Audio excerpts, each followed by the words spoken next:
Yo la team, donc voilà, on se retrouve aujourd'hui pour une toute nouvelle vidéo concernant la 26e journée de Ligue 1. Donc voilà, j'espère que la vidéo vous plaira. Avant toute chose, je vais vous partager les résultats de la journée précédente en Ligue 1. Donc nous avons réalisé un 4 sur 10. Donc ça s'affichera en haut à droite de l'écran. Comme ça, vous verrez nos résultats. Bref, les gars, je vous laisse et bonne vidéo. Donc nous commençons avec la Ligue 1 et tout d'abord le premier match oppose Brest à Lyon. Ce sont deux équipes assez en forme. Lyon reste tout de même sur une défaite à domicile, mais je les imagine bien se relancer quand même dans ce match, car ils affrontent vraiment un adversaire à leur portée et il ne faut pas oublier qu'ils sont très forts en déplacement.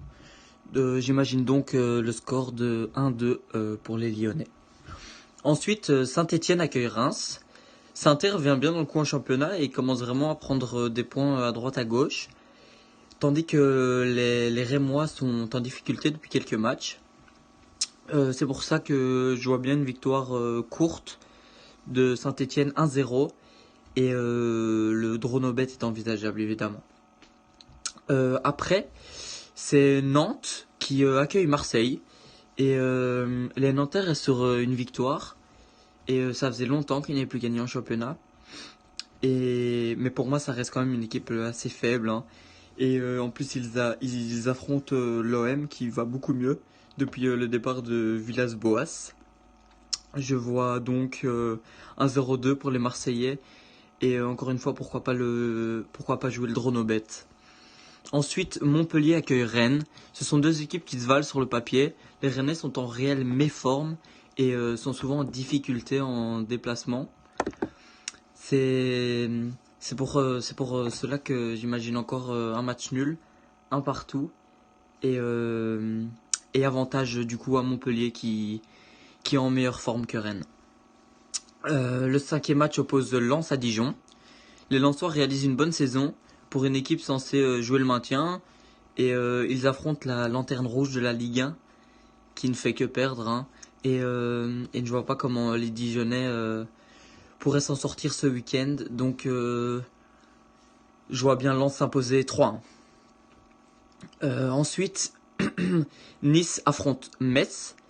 Et c'est un match très compliqué à analyser. Ce sont deux équipes qui se valent clairement. Et je ne me prononcerai pas. Je ne donnerai mon avantage à personne. Et je ne vois qu'un match nul, un partout. Après, c'est Nîmes contre Bordeaux. J'imagine ici un match ouvert avec deux équipes vraiment joueuses. Nîmes sort d'une belle victoire contre Dijon et Bordeaux n'a pas gagné depuis 5 matchs. Donc les deux équipes ont une forme assez opposée. Mais je vois quand même un match nul de 2 et je donnerai un avantage à Bordeaux que je vois effacer un peu leur série noire. Huitième match, c'est Strasbourg qui reçoit Angers. Ce sont deux équipes assez moyennes. Match pas facile encore à anticiper. Angers est vraiment solide à l'extérieur et Strasbourg a du mal à domicile. Et c'est vraiment pour cela que je donnerai mon avantage à Angers. Et je pronostiquerai quand même un match nul, un partout. L'avant-dernier match de cette journée oppose Lorient à Lille. Et les Lillois ont du mal depuis quelques matchs. Et en plus, ils ont joué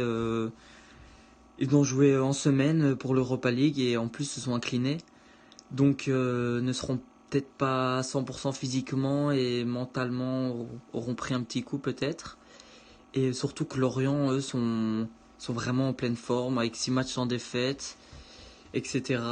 Donc encore une fois, la forme des deux équipes s'oppose. Mais Lille reste quand même très fort et je les vois stopper un peu leur série négative en allant s'imposer à Lorient 0-2.